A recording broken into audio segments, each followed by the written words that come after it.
think that it changed at all in the last 2 years with the changes that he's gone through? Probably not. I'd probably still treat him the same. I don't know. I don't necessarily know that Jensen would be friends with Dean, because the two of them together might get in a lot of trouble. I'm guessing.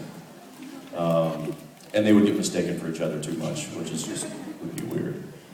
No, I mean, obviously we all know what he's gone through over the past, 7 seasons, and he's a beat up, scarred, war-torn warrior, and he will continue to be that. And that's obviously something that not many of us can relate to on the level that he's gone through, but we enjoy watching it, and I enjoy playing it, and I enjoy telling the story. So, yeah, I don't know what I tell him if I met him.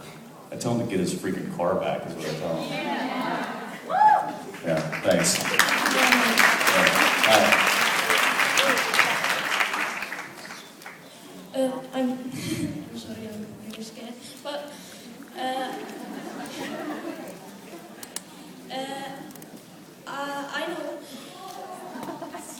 know that if someone forces themselves to smile when they're sad, they actually become happier. So I was wondering that when you pretend to have all these depressing feelings all day, how do you shake it off? Very simple. As soon as they yell cut, we crack jokes.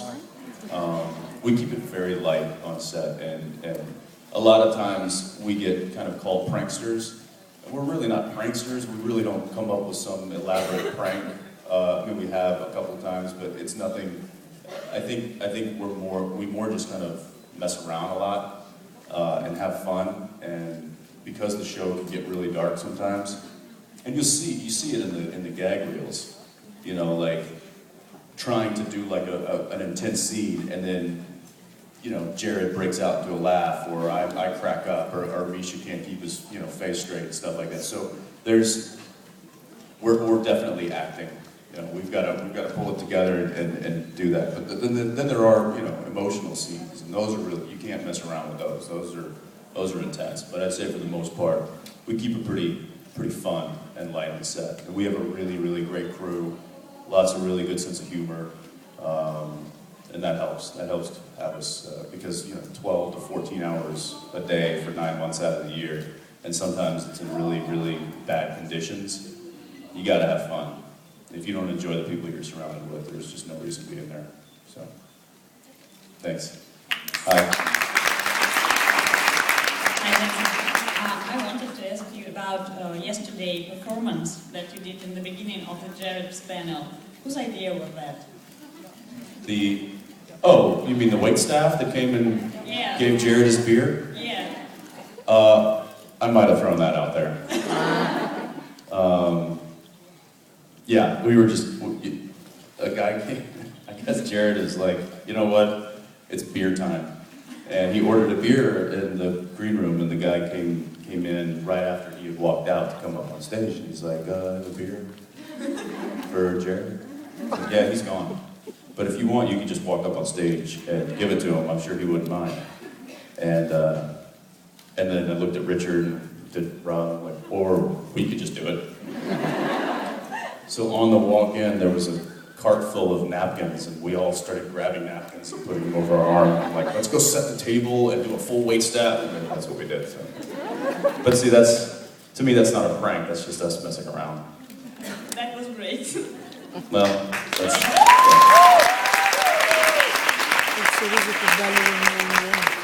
Again, you gotta have fun, Hi. Hi, good morning. I have a question about one episode, but I'm sorry, I don't know the number. I probably won't either. Great. But you were dealing with the 9 Points Week and this sword, if you remember. Yes. So this is originally a Czech legend. Mm-hmm. It's our knight that will rescue our capital, Prague, in the terrible times. So I was curious, and I was very surprised that this one appeared in Supernatural. So do you know how that idea came to mind? The writers probably did some research and found that story and incorporated it into the script, which you know happens all the time. They'll find a story or a legend or a myth or something that's somewhat rooted in a culture or history or a past or a reality, and they'll try to use that and incorporate that into the show. And it was kind of the original format of the show. If you remember, it was back in season 1. It was about urban legends and these guys going around and fighting urban legends. And it wasn't just stuff that they made up; it was stuff that they actually found information on. So I'm sure that that's what happened. And, I mean, they've got, from what I understand, they've just got notebooks and notebooks of legends and urban legends and historical legends and mythical legends and from all over the world. So they just happen to like that one and want to use it. Okay, thank you. Yeah.